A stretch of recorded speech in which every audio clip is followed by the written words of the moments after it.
al autor. O sea, un tercio más de la responsabilidad.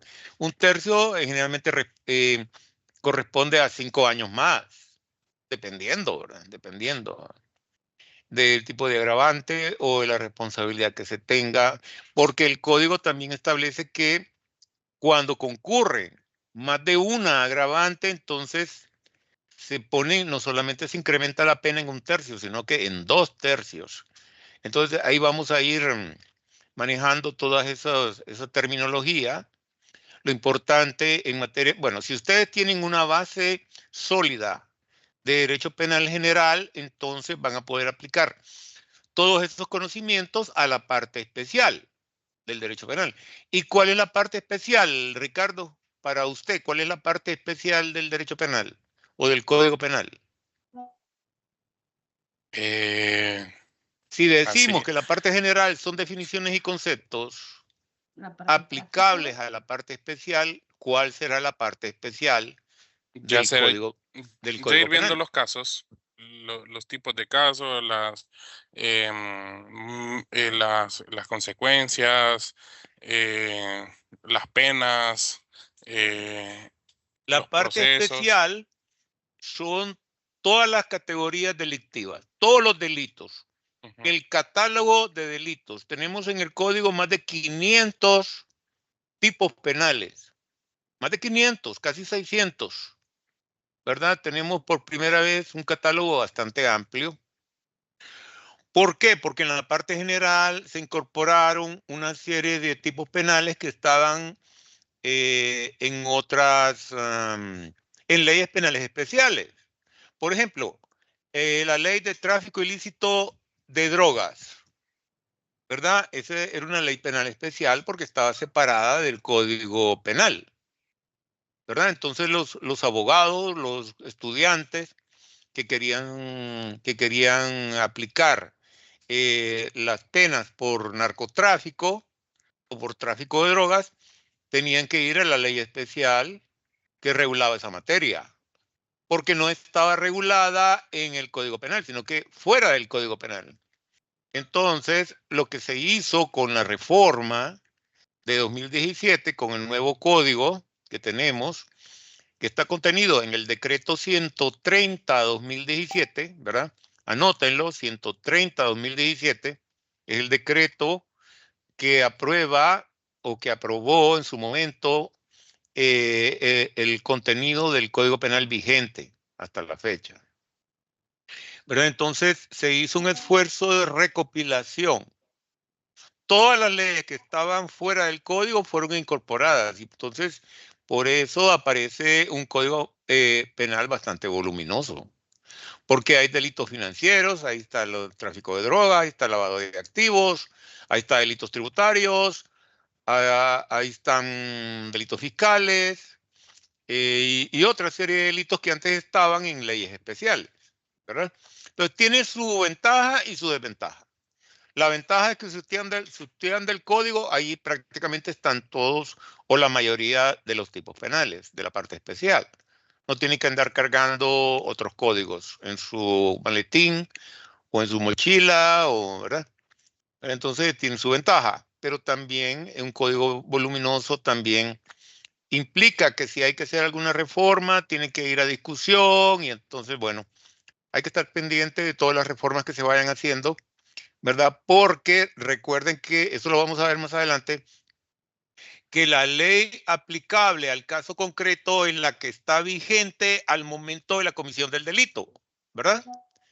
¿Me entiende lo que acabo de decir? Es mi Yorleni. ¿Qué acabo de decir en este momento? Que la ley aplicable es la ley que está vigente al momento de la comisión del delito. Entonces, a veces, eso es lo que pasa, que imagínense que si un código es reformado muchas veces, entonces tenemos la duda. Hay una duda y es normal que suceda. Eso no, a eso no, Dígame, sí.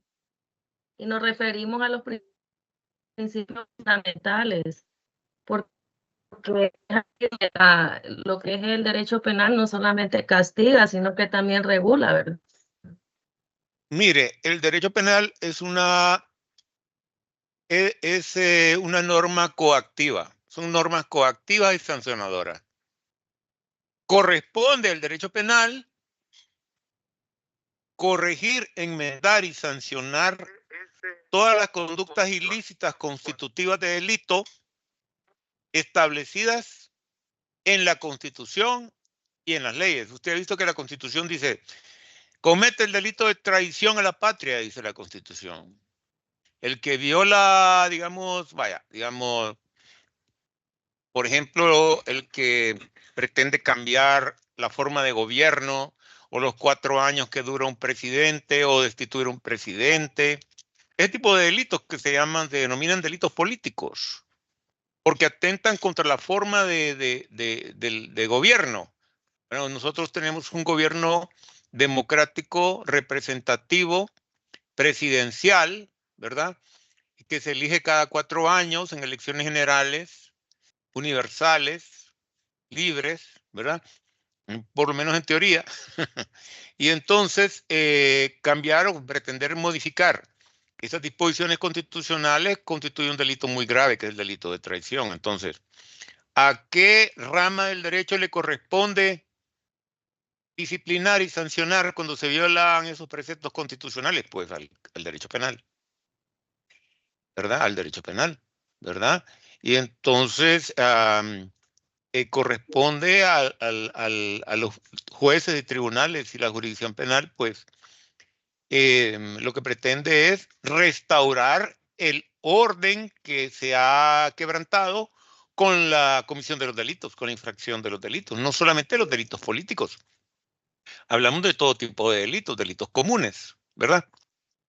Póngame un ejemplo, Starlú, Satlú, Galo. Póngame un ejemplo de un delito político y de un delito común.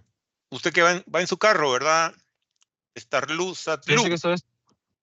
Buenas tardes, abogado. No, pensé que estoy estacionado aquí cerca del A2, porque tengo clases de 7 a 8 Aquí de forma dentro de la presencial. ciudad universitaria. Así es, en serio. Ok, bueno, es el mejor lugar es su carro, ¿verdad? En vez de estar afuera. Así es, totalmente de acuerdo. Un delito político, abogado, por ejemplo, en campaña, sería, valga la redundancia, hacer publicidad dentro del silencio electoral. Ese sería un delito político, ¿no? Bueno, sí, se podría decir que un delito electoral es un delito político. Por ejemplo, Sí. se podría decir que un delito electoral es un delito político. A ver, alguien está hablando por ahí. A ver, ¿quién más quiere hablar? Creo que alguien hizo el uso de la palabra. No, me refiero a, por ejemplo, adulterar la voluntad del pueblo. Ok. Mire, ¿Verdad? Sí, un claro obviamente. delito político sería, pues, realizar fraude. Efectivamente. Literalmente cambiar, por ejemplo, un acta que, dándole un ejemplo, decir que cierto candidato solo sacó 10 votos y ponerle en el sistema que sacó 100, o cambiar el Mire, acta. típicamente un delito político son aquellos delitos que atentan contra el Estado, la seguridad del Es, Estado. Por ejemplo, Malversación de fondos públicos, abogado. la malversación No. es un delito contra la administración pública, contra la buena y sana administración pública, porque cuando el Estado nombra a un funcionario, espera que haga buen uso de los fondos públicos. Pero entonces, digamos, al cometer un delito de malversación, permítame, al cometer un delito de malversación, entonces está el bien jurídico que se protege, es la buena y sana administración de justicia. Díganme, Diana. Sí, traición a la patria. Ese es un delito político. Traición a la patria, por ejemplo, la sedición. ¿Qué es la sedición? Es un delito político porque, digamos, es, por ejemplo, atentar, o querer dar un golpe de Estado. Ese es un típico delito político, ¿verdad? El delito electoral podría llegar a ser un delito político, pero más claro se mira en cuanto a los delitos que atentan contra la seguridad interior o exterior del Estado de Honduras. Por ejemplo, mire, por ejemplo, la malversación podría ser un delito conexo. Por ejemplo, lo que sucedió en el 2009 cuando, bueno, no lo digo yo, sino que lo dicen organismos internacionales, de que lo que sucedió en 2009 fue un golpe de Estado, ¿verdad? Pero recuerden que a los que participaron en esa situación o se vieron afectados como víctimas, se les aplicó una amnistía, ¿verdad? ¿Y la amnistía qué es? Es el olvido que hace el Estado con respecto a aquellos delitos que tienen connotación política. Por ejemplo, pero a la vez se acusaba a esas personas de la cuarta urna, de lo que sucedió con la cuarta urna, de sacar dinero supuestamente de Banco Central para financiar esa consulta que supuestamente era ilegal. Entonces, a la par del delito político, que era atentar contra la forma de gobierno, se le acusaba de otro que era malversar dinero del Estado. Entonces, pero ese delito tenía estrecha relación con el delito político. Entonces, por eso se le llama delito conexo. Pero en realidad, la malversación en este caso sería un delito común, ¿verdad? Que tendría conexión o estrecha relación con el otro delito político que es el que se le acusaba a esa gente, ¿verdad? Entonces, bueno, entonces en este caso se aplica la amnistía tanto al delito político como al delito conexo, ¿verdad? Normalmente el delito conexo es un delito común, ¿verdad? Pero bueno, nos estamos adelantando un poquito. Bien. Quiero decirle que vamos a tomar como referencia, como libro de texto de la clase, pero no va a ser la Biblia, sino que vamos a utilizar varios textos como referencia, ¿verdad? Entonces voy a darles algunos títulos, ¿verdad? Por ejemplo, pueden conseguir un tratado de derecho penal de Mir Puig, que es un jurista penalista español. Mir Puig se llama. Se escribe M-I-R-P-U-I-G. Recuerden que este señor era catalán de Cataluña, de Barcelona. Los catalanes tienen una lengua especial, pero ellos hablan catalán. I-G, pero se pronuncia Puig, Mir Puig, ¿verdad? Porque es catalán, ¿verdad? Entonces ustedes búsquenlo en la red, ¿verdad? O si lo tienen, pues ni modo, mejor. También les voy a recomendar un libro que se utiliza mucho en esta clase, que es este que tengo yo. No sé si lo alcanzan a ver. Es un libro que desde ahorita les puedo mencionar que ya tiene muchas cosas que están desfasadas. Pero me gusta la estructura que tiene este texto porque es bien pedagógico. Entonces, lo que vamos a hacer es que lo vamos a llevar como guía de la clase, pero lo vamos a ir actualizando. Lo vamos a ir actualizando en el camino.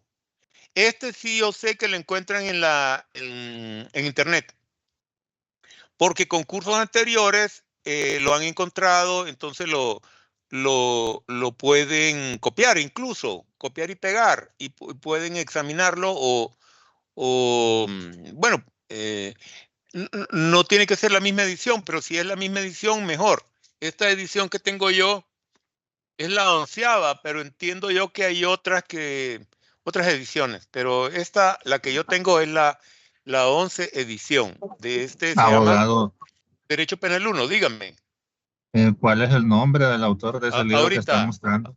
Ahorita, se llama Lecciones de Derecho Penal 1. Cópienlo. Lecciones de Derecho Penal 1. El autor es un famoso jurista hondureño que ya falleció, que se llama René Suazo Lagos. Don René Suazo Lagos, ¿verdad? Esta fue la tesis que él hizo cuando se hizo doctor en Derecho Penal en España. Estudió en Madrid, en una universidad de Madrid, en la Complutense de Madrid. Entonces allá este texto es la tesis que él hizo cuando se graduó como doctor en Derecho Penal.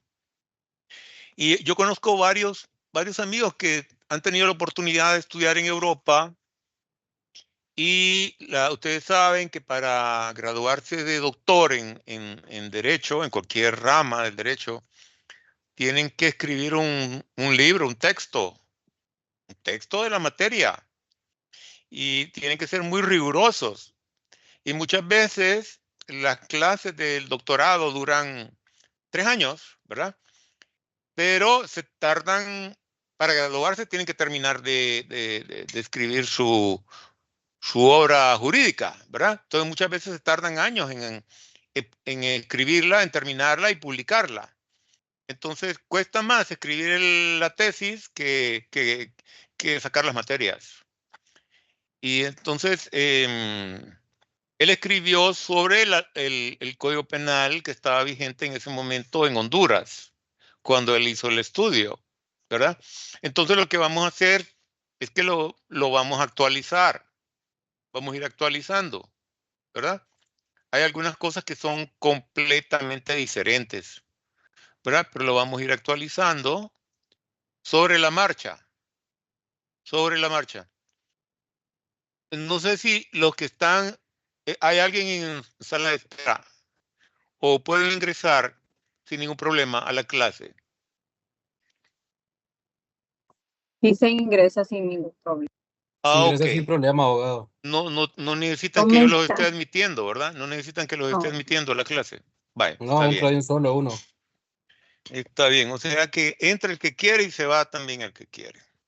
Miren, yo les voy a dar un consejo. A mí me gusta ver a los estudiantes, pero hay algunos que nunca encienden su cámara. Entonces no los conozco, no termino de conocerlos. Entonces de pronto nos podemos encontrar caminando por ahí y me dicen, usted me dio clase, pero yo no me acordaría, ¿verdad? Generalmente tengo una buena retentiva. Yo cuando miro una cara siempre lo reconozco. Pero sí, lo que quiero decirles es que me gusta saber que están ahí. Porque algunos, por ejemplo, parece que están en la clase, pero puede ser que nada más ingresen a la clase, pero que no participan. No participan y entonces, bueno, eso es lo más importante. Bueno, entonces vamos a ver. Vamos a estudiar la primera lección que se refiere al concepto de derecho penal, que tiene que ver con derecho penal subjetivo y derecho penal objetivo. El derecho penal común, el derecho penal especial, que ya adelantamos un poquito sobre eso, y la relación que tiene el derecho penal con las otras ramas del derecho. Bueno, entonces tenemos un concepto de derecho penal que nos habla de que el derecho penal objetivo es el conjunto de normas jurídicas establecidas por el Estado que asocian el delito al estado peligroso postdelictual como hechos o presupuestos y la pena y las medidas de seguridad como sus consecuencias. Ya lo voy a explicar. Es un concepto que dice derecho penal objetivo porque menciona los 4 elementos que son el objeto de estudio del derecho penal. Por eso se dice que el derecho penal es una verdadera ciencia, porque tiene un objeto de estudio bien claro y determinado. Y además tiene un método de estudio, ¿verdad? Entonces, ¿cuál es el objeto de estudio? Mejor dicho, ¿cuáles son los temas más importantes que analiza o que estudia el derecho penal? ¿Me puede mencionar alguno, Ricardo o Shirley? ¿Cuáles creen ustedes que son los grandes temas de estudio del derecho penal? Los crímenes. Los delitos, Los delitos. las penas. Los delitos, las penas, ya van 2. Faltan otros 2. Culpabilidad.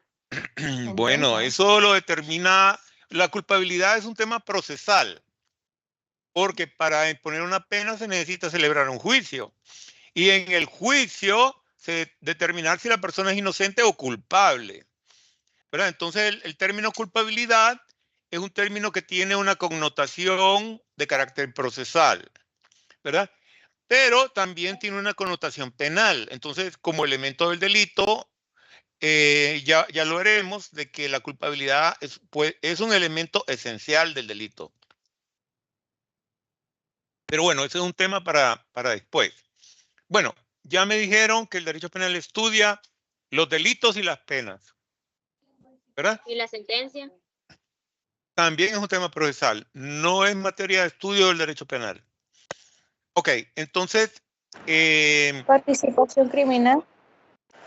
Participación también, bueno, formas de participación, es un tema interesante del derecho penal, pero tiene que ver con delitos, penas, medidas de seguridad y estados peligrosos, postdelictuales, ya lo vamos a analizar. Ustedes saben que los delitos es el conjunto de tipos penales o de conductas prohibidas, que es un catálogo de conductas prohibidas. Pero cuando hablamos de catálogo, es que cada país o cada estado, ¿verdad? El estado determina cuáles son aquellas conductas que desea sancionar. Es un acuerdo que existe entre los representantes en el Congreso Nacional. Porque el congresista o el diputado realiza 2 funciones. Una función de representación popular, porque cada diputado representa a una parte de su territorio, ¿verdad? Una parte del territorio, ¿verdad? Lo representa ante el Congreso Nacional, ante el Pleno del Congreso Nacional. Pero también es un legislador. Es un legislador, quiere decir que su tarea principal no solamente representar al pueblo en el Congreso, sino que también redactar leyes, reformarlas, modificarlas y derogarlas. Es una función legislativa, ¿verdad? Entonces, en esa función legislativa le corresponde determinar cuáles son aquellas conductas peligrosas o que ponen en peligro o ponen en riesgo determinados bienes jurídicos que le interesa a cada sociedad en particular proteger. Anthony Cruz, ¿cuál cree usted que son algunos bienes jurídicos que le interesa a la población del Estado de Honduras proteger y que deberían constituir delitos para imponer una sanción en el caso de que fueran lesionados o puestos en peligro esos bienes? ¿Cuál es el bien jurídico de mayor importancia de todos? Y dígame por qué. La vida, ¿verdad? La vida humana. La vida. Es el bien La vida. jurídico más importante que tiene el Estado o cualquier Estado. Tanto así que el artículo 51 de la Constitución dice que corresponde al Estado garantizar la vida humana en todos los ámbitos, no solamente en el ámbito penal, en el ámbito de la salud pública, en el ámbito de la medicina, en el ámbito de los derechos que tiene la persona que aún está por nacer, porque ustedes saben que se adquiere derecho no solamente en el momento de nacer, sino que incluso antes de nacer, se protege la vida. Por eso es que se sanciona el delito de aborto. El delito de aborto se sanciona precisamente porque se garantiza la protección de la vida y la sanción de que interrumpe la vida de una madre cuando está embarazada. Dígame. Pero había escuchado, abogado, que nuestro Código Penal no determina, o sea, una noción. Había escuchado que nuestro Código Penal o nuestro estamento jurídico no determina al feto como un sujeto distinto, sino como una extensión de la madre. Esto a Bueno, raíz es que de hablamos de... esto a Tiene raíz razón. Tiene esto a raíz razón usted de en un caso que se cuanto... dio. Permítame. Perdón. Tiene razón usted en cuanto a que la vida humana que protege cuando la madre está embarazada, obviamente es una extensión de su cuerpo porque está conectado directamente por el cordón umbilical, ¿verdad? Entonces no es una vida autónoma, no es una vida independiente. Se convierte en una vida independiente como usted o como yo al momento del alumbramiento, cuando la madre es separada de su hijo, cuando se corta el cordón umbilical al momento del parto. Desde ahí empieza a tener derechos como vida independiente. Pero mientras está conectada a la madre, también tiene derechos.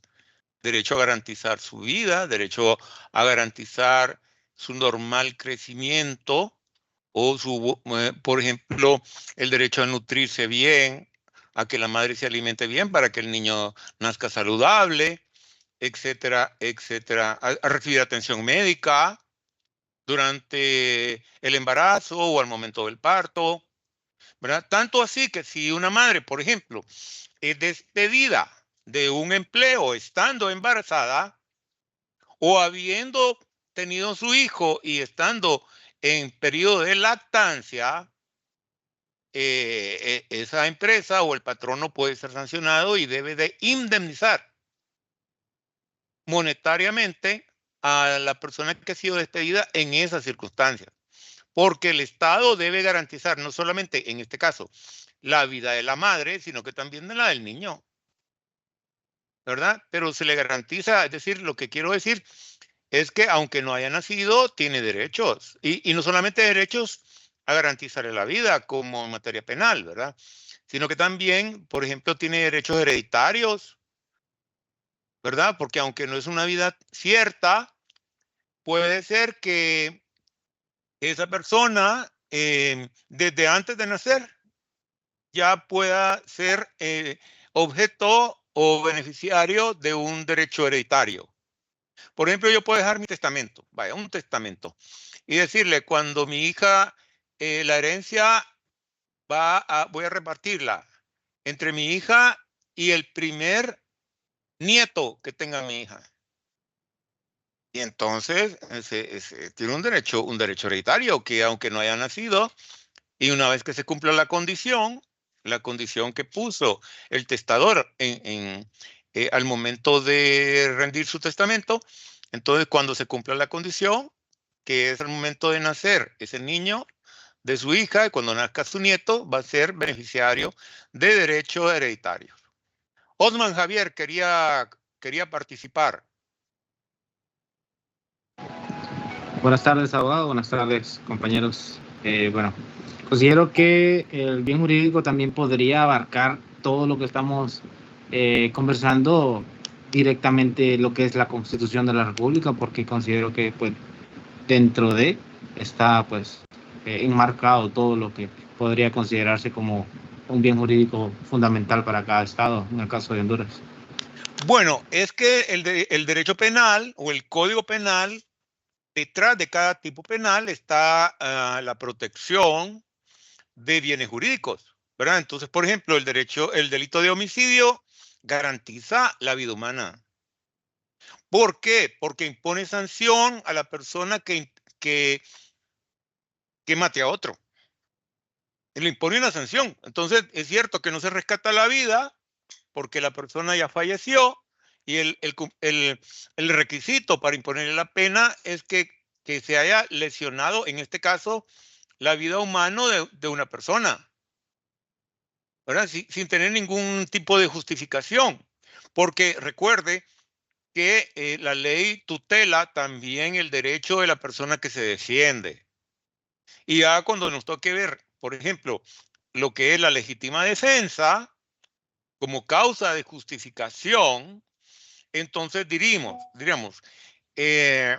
en este caso, si bien es cierto, se cumple los elementos esenciales del delito, de haber realizado una acción ilícita, de haberse cometido una acción típica porque está sancionada con una pena en el Código Penal, pero no es antijurídica porque está tutelada por un derecho que es la legítima defensa.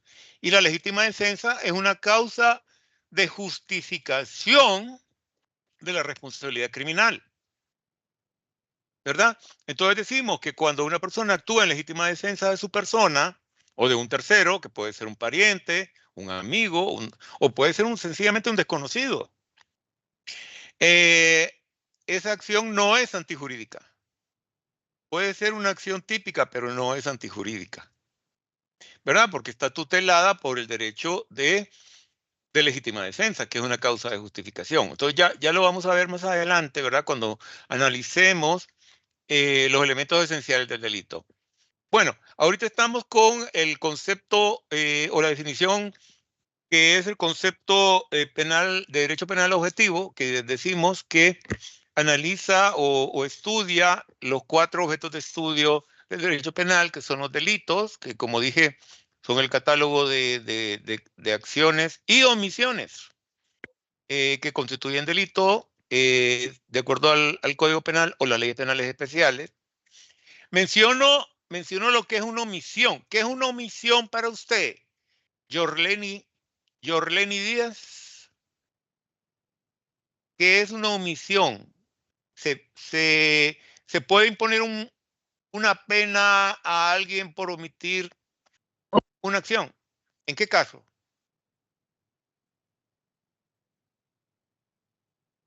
Se la puse difícil, ¿verdad? Bueno, la palabra se refiere a omitir una acción. Pero ¿en qué caso? Póngame un ejemplo y explíqueme qué es una omisión, pero no toda omisión es constitutiva de delito, ¿va? Entonces tiene que cumplirse un requisito para que esa omisión sea suficiente para imponer una pena. ¿Alguien puede ayudarle? Sí, abogado, tal vez es cuando, por ejemplo, existen leyes, vaya, yo estaba hablando del tema de prevención del lavado de dinero. Entonces, estaba viendo, por ejemplo, que en los cambios del reglamento y la ley en la última década, antes, por ejemplo, a los famosos oficiales de cumplimiento no tenían ninguna carga penal. Ellos decían, omitían una transacción financiera sospechosa y no pasaba nada. En los nuevos cambios de la ley, ya ellos tienen una responsabilidad penal si permiten transacciones que no cumplen ciertas características. Ya no pueden decir que omitieron cumplir con un proceso, sino que ellos... Hay una obligación legal que ordena que la persona, en ese caso que usted está planteando, realizar una conducta determinada. Sí, claro. ¿Cuál es la ley que establece esa obligación legal de actuar? La ley de prevención del lavado de dinero.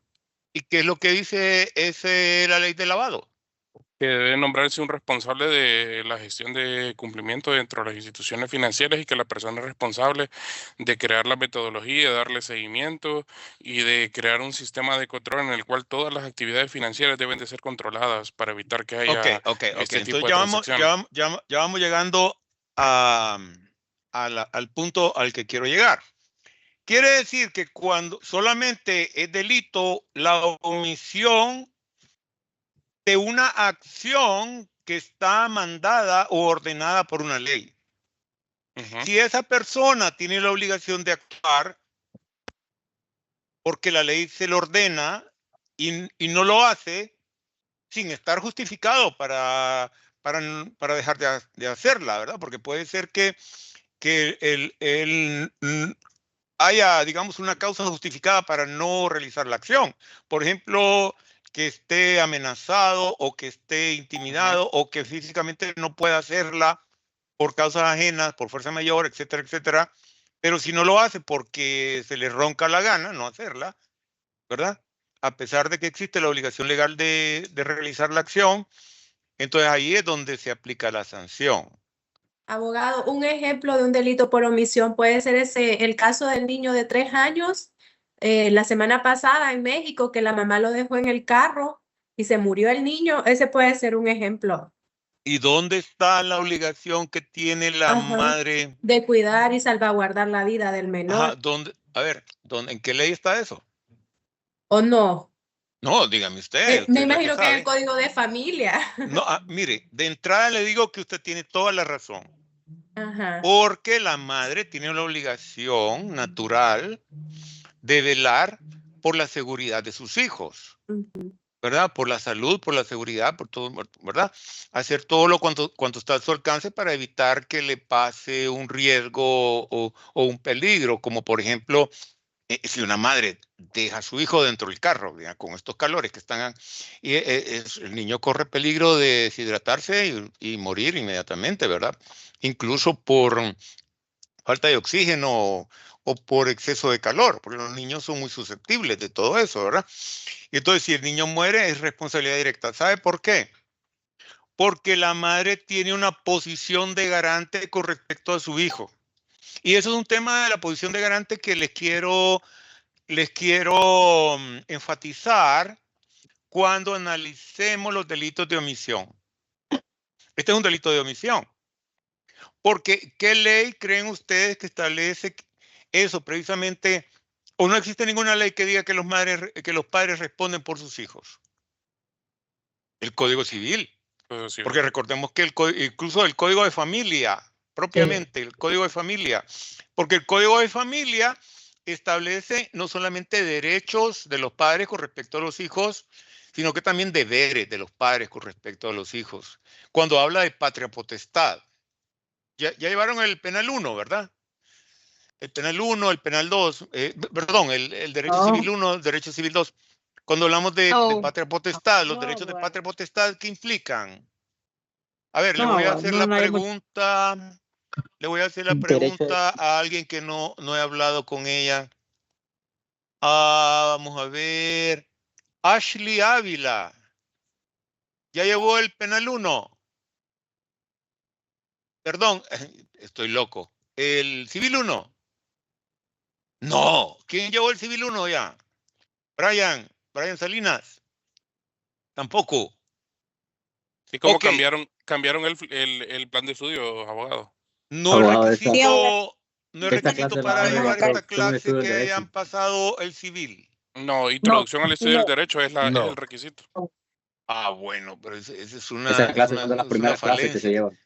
Sí, es una falencia porque, miren, el derecho penal está íntimamente relacionado con el derecho civil, y ya lo vamos a ver, porque hay muchos conceptos del derecho civil que tenemos que aplicar los penalistas, necesariamente los penalistas, ¿verdad?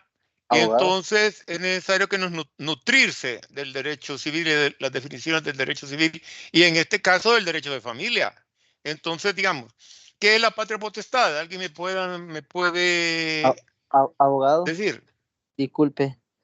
Buenas tardes, abogado. Sí, dígame. Sí, fíjese que, bueno, por lo que... Eric está hablando, Eric. Sí, mucho gusto, abogado. Sí, por la pregunta que hace usted, cambiaron el pensum, la llevamos a la par. Esta es derecho penal, parte general, como la introducción, digamos, de derecho penal. Y la llevamos relacionada con derecho de familia, porque son las que están como a la par. Sí, entonces pero también está llevando familia. Sí, estamos llevando derecho de familia, sí. Bueno, entonces, pero no han llegado a la patria potestad todavía. No, todavía no, pero ya está en el contenido que creo que nos dio en introducción. Bueno, le voy a adelantar yo los derechos de patria potestad. Sí. Bueno, a lo mejor díganmelos ustedes. ¿Qué deberes tienen los padres con respecto a los hijos? ¿Solo el deber de darles alimentación? Alimentación, cuidado y protección. Educación, representarlos legalmente, darles un techo, representarlos, ¿verdad? Defender sus derechos en todo aspecto, darles salud. La alimentación implica todo eso. Es que el concepto de alimentos va más allá de comida, sino que implica darle todo aquello necesario para una buena nutrición, etcétera, etcétera. Educación, salud, todo eso. De hecho, abogado, ¿y qué pasa cuando... ¿Qué pasa? perdón, ¿qué pasa cuando un padre omite esas obligaciones que dice el derecho a familia? Entonces, por ejemplo, un padre que tiene un hijo y no le pasa para cubrir los gastos a la señora, para mantener a su hijo, entonces viene la demanda. Viene una demanda de alimentos, ¿verdad? ¿Y qué pasa si el hombre se quiere hacer el loco y no cumple con su obligación de darle alimentos a su hijo? Hasta puede caer preso porque hay un delito que se llama incumplimiento de deberes de familia, que incluye los alimentos, los derechos de alimentos. Entonces imagínese usted que no solamente la persona puede ser embargada en su sueldo, sino que también, es más, la ley habla de que se puede embargar hasta el 50% de sus ingresos. 50% es bastante para cubrir las necesidades de sus hijos.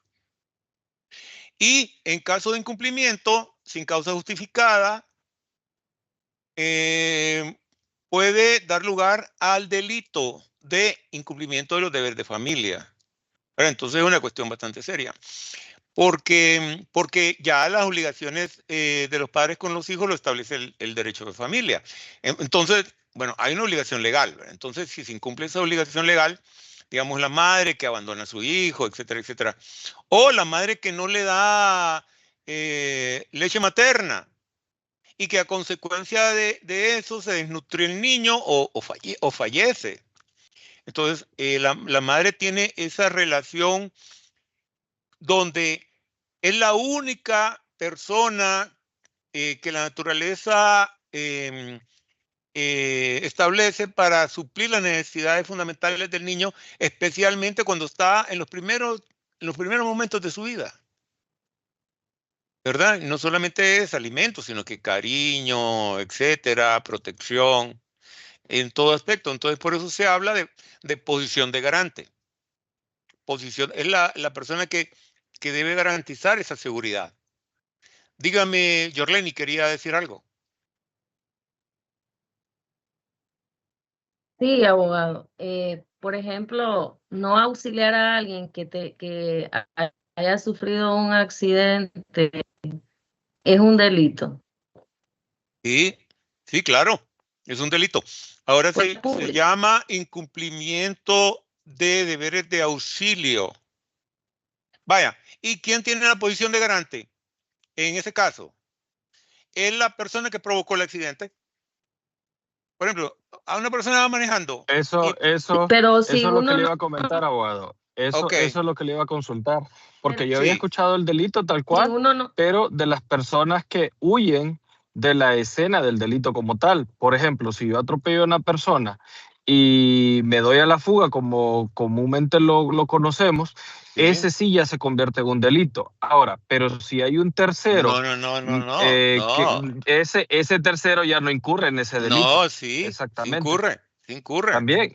Lo quiero corregir porque, mire, Licenciado, antes no abogado, era, es que no yo era me delito, refiero- pero ahora sí. Dígame, Yorleni. Sí, yo me refiero, por ejemplo, que uno sea testigo, que esté circulando por donde estuvo el accidente y no auxiliar a esa persona que esté en problema.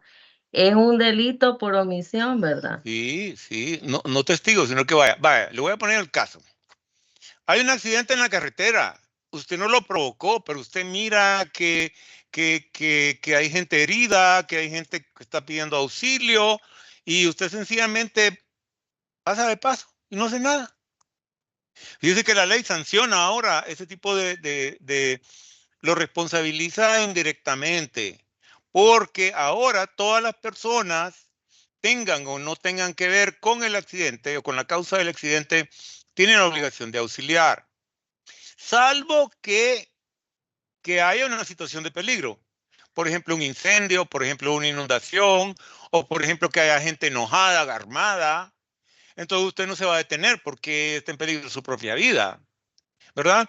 Pero en ese caso, usted salva su responsabilidad desde el momento en que va a informar a las autoridades competentes, ¿verdad? Que hace una llamada telefónica o pasa por una posta o informa y pone la denuncia de que hay un accidente en la carretera y que usted no se detuvo porque hay gente violenta o hay peligro de derrumbe, qué sé yo. Recuerdo una vez un caso de un accidente de un carro que llevaba gas propano. Entonces ahí, miren, la policía cercó la carretera como 100 metros antes de llegar al lugar del accidente porque en cualquier momento podía estallar esa cuestión, ¿verdad? Entonces, afortunadamente no estalló, pero había un riesgo inminente. Entonces, en ese caso nadie se va a detener a ayudar porque hay un riesgo para la persona, pero tiene que ser un peligro objetivo. No debe ser... pero si usted se va de largo, aunque no haya provocado el accidente y no informa y se hace indiferente, entonces ahí se sanciona. Es una pena como de 1 a 3 años, pero es una pena al fin y al cabo, porque antes no se tenía ninguna obligación de actuar.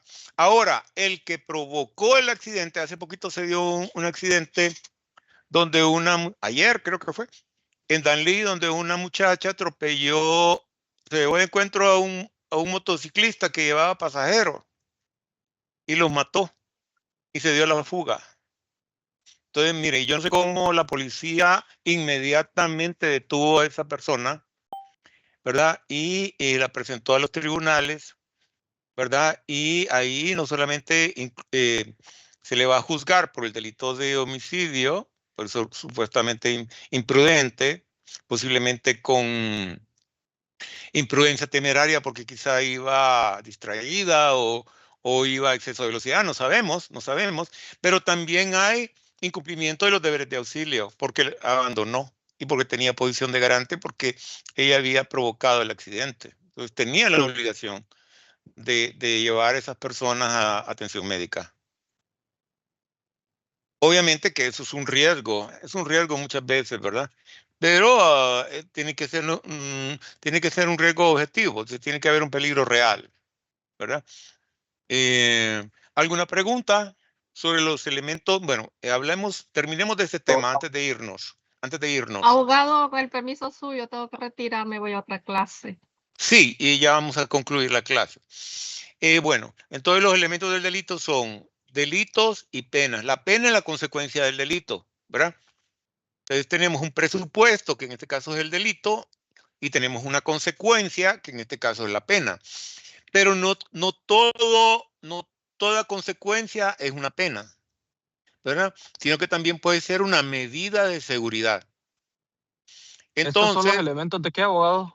De los elementos del delito. El objeto de estudio es el objeto de estudio del derecho penal, ¿verdad? Hablemos de 4 objetos de estudio del derecho penal, que es delito, pena, y acabo de mencionar uno nuevo que se llama medida de seguridad. Dentro de las consecuencias del delito están estas dos, penas y medidas de seguridad. ¿Cuál es la diferencia entre una pena y una medida de seguridad? Bueno, que la pena es determinada y la medida de seguridad podría ser indeterminada. Ya voy a mencionar en qué casos. Y que la pena, una vez que se cumple, ¿verdad? No se puede ampliar más allá del término establecido en la sentencia, porque digamos, si hay una sentencia que diga que impone una pena de 5 años de reclusión, no puede estar ni un solo día más. Tiene que salir al cumplir los 5 años de privación de libertad. En cambio, la medida de seguridad no depende del cumplimiento de un término de tiempo, sino que es hasta que se cumpla una condición. Normalmente, las medidas de seguridad tienen que ver con personas que son altamente peligrosas o que están sujetas a un tratamiento. Entonces, la suspensión de la medida de seguridad va a ser en razón a la reducción de esa peligrosidad, de que el individuo deje o reduzca su grado de peligrosidad. Por ejemplo, voy a poner un caso. Una persona está sometida a un tratamiento psiquiátrico, ¿verdad? Porque adolece tiene un diagnóstico, tiene una enfermedad mental o tiene un problema, una enfermedad de carácter mental. ¿Verdad? Está sometido a un tratamiento, pero comete un delito. Entonces la persona, ¿verdad? Mientras esté sometido a tratamiento, puede ser que reduzca su peligrosidad, pero si deja el tratamiento, obviamente que implica que la persona podría volver a cometer un delito o se pone en riesgo de cometer un nuevo delito. Entonces, aquí la medida de seguridad sería un internamiento en una institución psiquiátrica por el tiempo que le establezca el médico, en este caso el psiquiatra, o el cumplimiento de un tratamiento a través de la consulta externa, porque ustedes saben de que hay dos maneras de tratar un enfermo psiquiátrico. Interno en una institución o mediante el cumplimiento de un tratamiento con medicamentos. Entonces, si la persona puede ser que esté libre, esté tomando medicamentos y esté cumpliendo con ese tratamiento, entonces la persona reduce su peligrosidad y puede incluso ser una persona funcional, puede tener un trabajo, tener una vida familiar, sin incurrir en nuevos delitos, siempre y cuando se tome su tratamiento. ¿Verdad? Como sucede con muchas personas que son bipolares. Bien, entonces aquí nos vamos a quedar y continuamos el día de mañana. Vayan viendo si pueden conseguir el texto de Suazo Lagos y mañana les voy a proporcionar otro texto que pueden utilizar, ¿verdad? Que también es un autor español y nos vemos mañana para continuar la clase. Buenas tardes. Gracias, abogado. Muchas gracias. abogado. Muchas gracias, abogado. Buenas tardes, abogado. Gracias. Ok. Gracias, abogado. Buenas tardes.